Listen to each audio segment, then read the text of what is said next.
So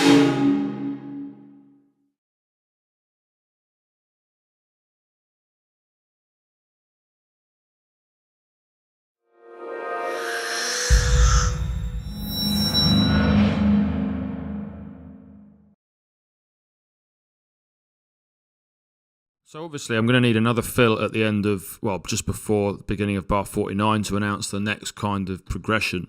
And all I've done is I've, quickly had a trawl through the sample library, and I've found a very nice sounding kind of glitchy, noisy, processed snare sample. Let's have a listen. I'm going to cut the drums off the end here so that it's obviously the snare stands out better. And we can have a quick listen to it. And the bass as well, perhaps. And then we're going to double over this loop here, or this section, and we're going to add, I don't know, well, maybe we should add one of the mid layers, one of these perhaps, either the longer one or the, let's try the shorter, stabbier one. So we'll go here, obviously taking mute off, and see how that sounds coming in.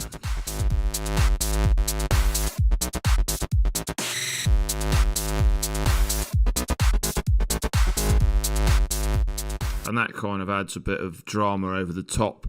We're going to come up here, we're going to need a break of some kind, I would say, because it's quite an intense track. You might, in other circumstances, you might carry on a bit further to here, so you've got a full minute. But here it's quite a full-on kind of intense track, so we're going to give people a break around here. However, I have decided that I like this sound so much, I'm going to use it again back here. I've got rid of my old sound that I didn't like. I thought it was a bit too messy. So let's see how it sounds in the breakdown.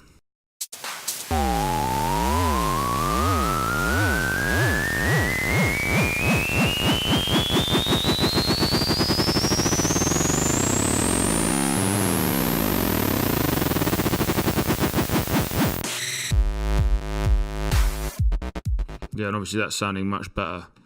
It needs a bit of volume perhaps. And in fact, you can use it as a kind of signature fill, which can really work in terms of arrangement. If you use the same sound to signify every time there's a kind of a break or an announcement that something's about to happen in the arrangement. So we can actually use it. It's not an annoying sound or anything. You can use it, quite regularly. So again, here on this bass dive, just cut the actual MIDI part and see how it sounds.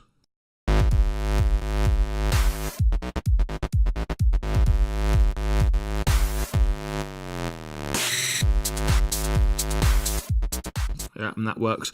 And there's one more thing I'm going to do, is just to differentiate this fill a bit more from this one. I'm going to add a new sound, not a new sound, but I'm going to reuse an older sound. I'm going to find my resonant riser, which I believe is instrument 16. I need to name my parts, which I'll do in a minute. Can just copy it over, chop it. If we go overlapping notes found, it'll ask me whether I want to keep, shorten or split, and I'm going to split it and delete the second half, or you could have shortened it. Go to the automation and then program the cutoff so that it rises quickly like this. And I'm actually going to kill the delay because I don't want it in there. So we're going to just take the mix down here like so.